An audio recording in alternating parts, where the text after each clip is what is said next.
Estos que suceden cuando con ocasión de una relación de derecho privado con elementos extranjeros relevantes, surgen dos o más legislaciones de distintos ordenamientos jurídicos nacionales, obviamente, y ninguna de ellas se atribuye competencia a sí misma para resolver el asunto, sino que cada una de ellas, es decir, de las legislaciones, da competencia a una legislación extranjera. El reenvío se produce cuando la norma de conflicto del foro, del país donde se juzga el asunto, se remite a un derecho extranjero, es decir, de otro país, y la norma de conflicto de ese país, a su vez, la remite a otro, es decir, la reenvía. Para que el reenvío surja, se precisa inicialmente que haya un conflicto negativo, es decir, que las reglas de conflicto de dos o más estados consideren aplicable una norma jurídica distinta a la de ellos, es decir, que no consideren que su legislación sea correspondiente. Entonces, si México considera que nuestra legislación no es la adecuada, entonces lo que ocurre es que México va a enviar el expediente a donde crea que corresponde. Si este país también considera que no le corresponde conocer del conflicto, a su vez va a reenviarla a otro estado o a regresarla. Entonces, aquí el punto es que no es que varios países se atribuyan la facultad de regular ese acto jurídico, sino es que varios países dicen, o más de un país, dicen, a mí no me corresponde. Entonces, por ejemplo, tenemos el estatuto personal de un inglés domiciliado en Francia. Está regido en virtud de la regla de conflicto francesa. Por la ley inglesa, la ley de su nacionalidad, y en virtud de la regla de conflicto inglesa, por la ley francesa, la de su domicilio. Es decir, tenemos la siguiente situación. El estatuto personal de un inglés que está domiciliado en Francia está regido por la regla de conflicto francesa en principio, y por la ley dado que está domiciliado en Francia, por la ley inglesa porque es de nacionalidad francesa, y en virtud de una regla de conflicto francesa que, bueno, va a determinar que cuando exista tal conflicto entre dos legislaciones, sería la ley francesa la que rige, la del lugar donde se domicilie el sujeto. Para el reenvío, la ley francesa va a remitir a la ley inglesa y esta a su vez a la ley extranjera. Luego se precisa también una invocación de la norma de conflicto, cuya norma jurídica se considera competente, ya que si se aplica la ley material de fondo no se produce la remisión. Es decir, en la misma situación del inglés, el acto jurídico se realizó en Francia. Se debería de regir de acuerdo a la ley francesa por la ley inglesa, es decir, la ley de la nacionalidad del sujeto. En este caso, la ley inglesa. Cuando se remite el asunto a Inglaterra, la ley inglesa determina que en la situación en la que se encuentra el sujeto le corresponde conocer no a la ley del domicilio del sujeto, sino a la ley no a la ley de la nacionalidad del sujeto, sino a la ley del domicilio del sujeto donde se encuentra residiendo. En ese caso, lo que se determina es que se regresa el conflicto a la legislación francesa y no a la inglesa, porque de acuerdo a la ley inglesa, cuando un extranjero se encuentre fuera de su territorio para ciertos conflictos de naturaleza jurídica, estos se regularán por la ley del domicilio donde se encuentre su ciudadano. Y en este caso, la ley del domicilio sería la ley francesa. Aunque en principio la ley francesa determinaba que quien debería conocer sería la ley de la nacionalidad del sujeto. Entonces ambos países dicen, no, yo tampoco, y por eso se da el reenvío. Entonces, en este reenvío, bueno, lo que entendí es que se va a dar esta situación cuando la legislación, ya sea la de donde reside quien efectuó el acto jurídico o la nacionalidad, son las aplicables. Pero si se da esta situación que nos menciona de no, yo no soy competente y se la reenvía al otro y el otro dice no, yo tampoco, ¿cuál es la limitante? ¿Cuál es la limitante para evitar el seguir enviando? Ajá. ¿O cuál es la limitante jurídica para no conocer? La limitante para que siga dándose el reenvío o sigan deslindándose. El ejemplo tiene como finalidad, primero, esclarecer lo que es el envío. Entonces, en principio, la norma francesa dice que en ese tipo de acto jurídico debe conocer la ley de la nacionalidad del sujeto, que es la legislación francesa, inglesa. Lo manda a tribunal francés y ese se llama envío. El tribunal francés analiza y dice, bueno, pero es que de acuerdo a mi derecho, cuando un un ciudadano se encuentra residiendo, ya viviendo en otro territorio, en este caso en Francia, la ley que rige este tipo de actos jurídicos tendría que ser la ley del lugar de residencia, no la ley del lugar de nacionalidad. Y por eso hace el reenvío, ya no es envío, sino ahora es reenvío, lo regresa al tribunal de origen. Pero la pregunta tuya es, bueno, pero llegando al tribunal de origen, ¿podría pasar que de nuevo lo regrese y lo estaremos regresando como pelotita de un lado a otro? No, en el caso del reenvío, el juez inglés tendría que justificar por qué no es competente para conocer del conflicto. En este caso, si la residencia es breve, o sea, es recién otorgada en Francia, tendrá que reconocer el juez inglés. Pero si el ciudadano lleva residiendo en Francia más de 5 años, quien deberá de conocer sería el derecho francés. Ahora tenemos diferentes tipos de reenvío. Tenemos reenvío en primer grado y reenvío en segundo grado. El reenvío en primer grado también se conoce como reenvío simple, cuando la regla de conflicto del tribunal juzgador considera competente la regla de conflicto extranjera, y esta a su vez señala como competente la regla de conflicto del tribunal juzgador. O sea, el ejemplo que les puse de que el tribunal francés lo envía a Inglaterra y Inglaterra lo regresa, es envío simple o envío en primer grado, porque lo estoy regresando al tribunal de origen, de donde partió. O sea, la demanda no se presentó en Francia, no se presentó en Inglaterra, se presentó en Francia. Cuando le envían el expediente a Inglaterra, el tribunal inglés analiza y lo regresa al tribunal de origen, que es el francés. Y esto es reenvío simple o en primer grado.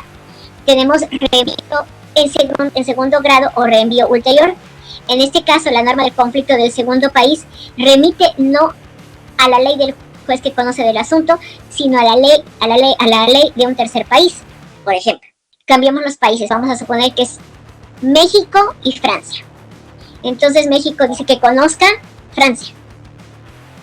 Francia recibe el expediente, analiza, pero por disposición de ley, dado que Francia forma parte de la Unión Europea, dice que el tipo de asunto que se trate no va a conocer un tribunal francés, sino que debe de remitirlo directamente al Tribunal del Pueblo, dado que Francia pertenece a la Unión Europea. No sé si quedaría claro. Ese sería un tipo de reenvío ulterior o en segundo grado. Pero también podría ser, por ejemplo, un accidente que ocurrió en carreteras mexicanas. No, un accidente que ocurre en carretera chilena, en el cual iba conduciendo ciudadanos argentinos, pero los daños se causaron a ciudadanos mexicanos. Entonces vamos a suponer que en principio el conflicto se inició en Chile, pero Chile dijo, no, yo creo que el país más conveniente para conocer, el tribunal del país más conveniente para conocer del conflicto no es Chile, sino es el país de origen de los infractores, que sería Argentina, y remite el expediente, es decir, envía el expediente a Argentina. El tribunal argentino revisa el expediente y dice, no, yo no soy competente, dado que los afectados son mexicanos, voy a remitir el expediente al tribunal mexicano. Y entonces el tribunal mexicano va a ser el encargado de conocer el asunto. Cuando el tribunal argentino, en lugar de regresarlo a Chile, lo envía a un tercer país que es México, se da el reenvío también en segundo grado. ¿Habría alguna duda? Entonces esos dos son nuestros tipos de reenvío. Pero el envío y el reenvío en primer grado y en segundo grado no son los únicos problemas que podemos encontrar en la calificación de la legislación. También podemos tener la figura de la institución desconocida. La institución desconocida se da cuando el juez del foro, en el momento de aplicar una ley extranjera, encuentra que esta contiene una institución desconocida por su sistema. Y en estos casos se puede dar dos situaciones: que dicha institución no sea conocida en el derecho, pero que además sea tan disímbola que no haya manera de aplicar esa ley, porque de hacerla afectaría la sistemática natural del propio orden jurídico. Por ejemplo, los derechos de parentesco que van más allá de los reglamentados. Vamos a suponer que tenemos residiendo en México una mujer de Medio Oriente. Y en el país de esta mujer de Medio Oriente, la mujer no existe jurídicamente sino en razón del varón, su padre, su hermano o su esposo. Entonces, aquí esta ciudadana de Medio Oriente, de Qatar, tiene relaciones sexuales con un hombre casado, cosa que está prohibida en el derecho de Qatar. Y en el país de esta mujer de Medio Oriente, la mujer no existe jurídicamente sino en razón del varón, su padre, su hermano o su esposo. Entonces, aquí esta ciudadana de Medio Oriente, de Qatar, tiene relaciones sexuales con un hombre casado, cosa que está prohibida en Qatar, pero que aquí no hay mayor problema. No hay mayor problema. Entonces, el hermano que vive con ella decide levantar una denuncia en México para que sea sancionada y sea encarcelada por haber tenido relaciones sexuales con un hombre casado. Esa institución que da derecho al hermano a solicitar el encarcelamiento por tener porque su hermana tuvo relaciones sexuales con hombres casados o con un hombre casado, no solo no la conocemos en México, sino es totalmente disímbola, totalmente contraria a nuestro país. Entonces, esta institución de la sanción por haber mantenido relaciones sexuales con un hombre casado no amerita una sanción en México. El hermano, el padre no pueden exigirle al derecho mexicano o a tribunales mexicanos plantear una denuncia porque desde su punto de vista de su derecho, ella cometió un acto ilícito. Esa es una institución desconocida. Ya, entonces, como lo de que no se puede extraditar a una persona a un país que tenga permitido la pena de muerte, ¿no? Exacto. No, como aquí el problema no sería la extradición, aquí el problema sería la pena de muerte. Entonces, como la pena de muerte no solo es una institución desconocida en nuestro país, desconocida no porque no la hayamos oído nombrar, sino desconocida porque nuestro sistema jurídico no la contempla. Entonces, al no contemplarla en nuestro sistema jurídico, no podemos aplicar la extradición porque la pena de muerte es una institución no solamente desconocida, sino contraria a nuestras normas jurídicas. Ustedes recordarán que en el mundial que se llevó a cabo en Qatar, hubo una chica mexicana a la que violaron unos tipos originarios del país. La violaron y obviamente ella pretendía denunciar a los violadores, pero no podía configurar la violación como tal porque la manera como se configura la violación en México no opera como se configura en Qatar.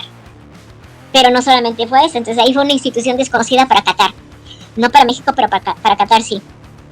Cuando hace la denuncia en Qatar por violación, sucede que nuevamente hay una institución desconocida. La situación se le voltea a la chica, porque resulta que sus violadores eran hombres casados. Entonces, al ser hombres casados, ellos ya no eran los infractores. La infractora era ella por haber mantenido relaciones sexuales con un hombre casado. Y la sanción eran, además de cárcel, era literalmente corporal, o sea, tenía que ser castigada físicamente.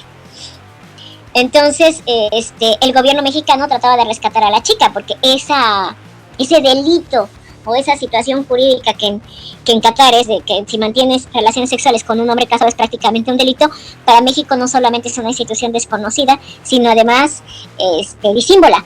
Y trataba de rescatarla del estado de Qatar para poder traerla a México y que evitara la acción de la justicia de una institución no solamente violatoria de derechos humanos, no solo desconocida para México, sino totalmente contraria al derecho mexicano.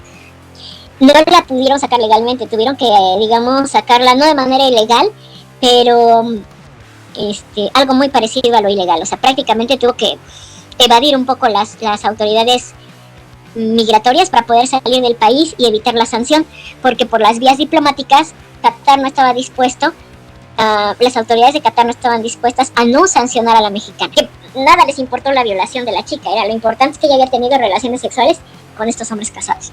Y esas son instituciones disímbolas. Es decir, si la chica hubiera llegado a México, no habrían podido extraditarla en virtud del supuesto delito que había cometido ella en Qatar.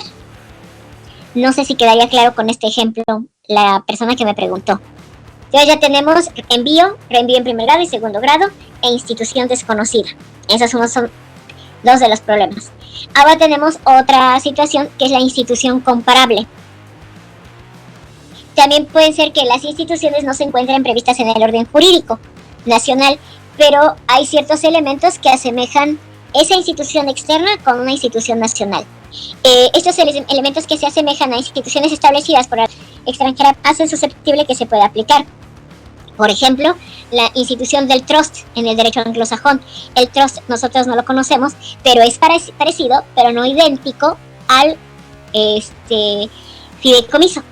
El matrimonio religioso en Colombia es parecido, pero no idéntico al matrimonio laico en México. Es decir, si tú te casas en Colombia por la iglesia, es como si hubieras realizado un matrimonio civil, pero en México no. Para México estarías soltera. Sin embargo, el matrimonio religioso es semejante, pero no idéntico al matrimonio civil en México. Por lo tanto, el juez puede aplicar una ley extranjera que contenga una institución no conocida por el derecho mexicano, pero sí asimilable. Hay otro elemento, otro problema que se da dentro de la calificación de legislaciones, que se llama cuestión previa. Esta cuestión previa es cuando un juez no puede conocer del asunto principal porque hay una cuestión que debe resolverse antes y que es de ese mismo, relativa o referente a ese mismo problema. Por ejemplo, en un contrato de compraventa internacional, puede ser o resulta que se firmó un contrato de compraventa, pero la persona que lo firmó iba a ser nombrado representante de la empresa exportadora, pero todavía no era nombrada en el momento que firmó el contrato. Entonces, hay que discutir la validez del contrato, porque quien firmó el contrato era una persona que todavía no estaba facultada para hacer esa firma. Entonces, antes de resolver el cumplimiento o incumplimiento del contrato, tenemos una cuestión previa. Y la cuestión previa es resolver si el contrato es válido o no válido, debido a que la persona que lo firmó por la empresa exportadora todavía no estaba facultada o todavía no era representante legal, por lo tanto no estaba facultada. Esa es una cuestión previa que también hay que resolver. Mientras esa cuestión previa no se resuelva, no se puede iniciar el estudio del asunto principal. Entonces, tenemos 4 problemas básicos. El reenvío en primer y segundo grado, la institución desconocida, institución asimilable o comparable y cuestión previa. Pero vamos a leer, de acuerdo a la aplicación de normas extranjeras, estas se encuentran reguladas por el artículo 14 del Código Civil de la Federación. Entonces, en su primera fracción a la letra, el Código Civil dice: en la aplicación del derecho extranjero se observará lo siguiente. Fracción primera: se aplicará como lo haría el juez extranjero correspondiente, para lo cual el juez debe allegarse a la información necesaria acerca del texto, vigencia y sentido y el alcance de dicho derecho. Es decir, el juez mexicano que vaya a aplicar la norma extranjera debe adoptar la postura como si fuera el juez extranjero, el juez de ese país, para aplicar la norma. Fracción segunda: se aplicará el derecho sustantivo extranjero, salvo cuando, dadas las especiales circunstancias del caso, deban tomarse en cuenta con carácter excepcional las normas conflictuales de ese derecho que hagan aplicables las normas sustantivas o de un tercer estado. ¿De qué figura estamos hablando en la segunda fracción? ¿No estaríamos hablando del reenvío?